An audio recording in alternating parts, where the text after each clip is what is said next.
Ever since I was a little girl, my world revolved around horses. Whether it was rodeos and gymkhanas, long-distance trail rides, or even just the short trail rides down to the river, I've never been happier than when I'm on the back of a horse. I'm not the only one who loves horses.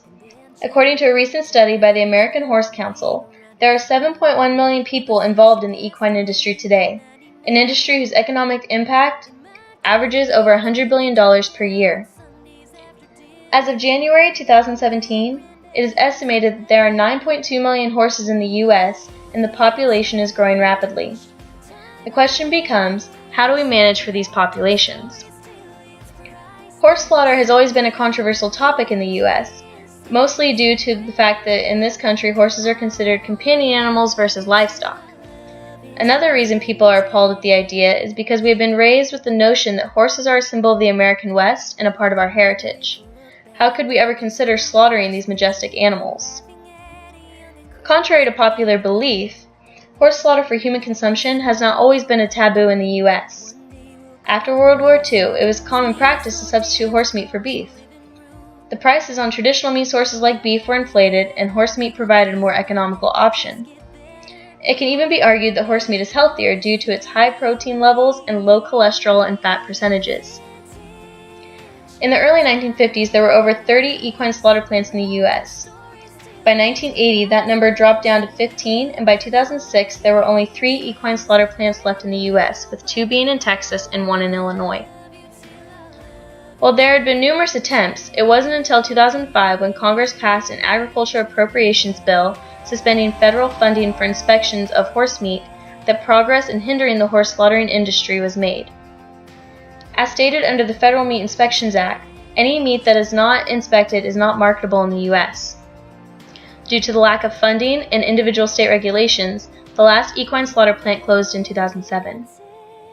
However, the controversy lit back up when in 2011 President Barack Obama signed a revisal to the appropriation bill to reinstate funding for the USDA inspections of horse slaughter plants.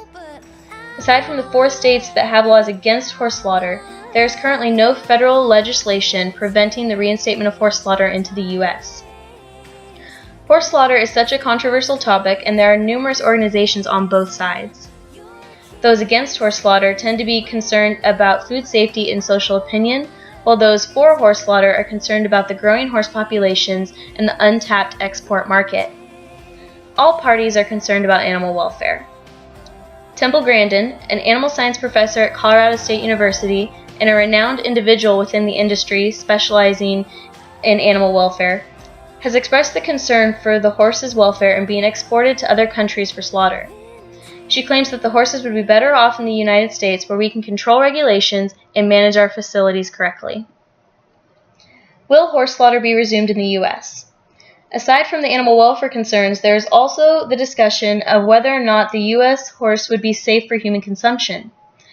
This could be made possible with strict feed regulations within the equine industry and antibiotic withdrawal periods similar to that of commercial livestock operations, both of which would take time. The biggest difficulty by far will be changing the perspective of horse slaughter within our society. Now, generally when you ask people their opinion on horse slaughter, you get a yes or a no, and very rarely is anyone right down the middle. I am one of those rare cases. I was raised on a horse rehabilitation ranch owned by my dad and my stepmom. Though we have changed ranch names and locations throughout the years, the purpose has remained the same: help injured and/or abused horses and to find them new homes. All of these horses you see here are rescues. All have different stories and different levels of rehabilitation needs.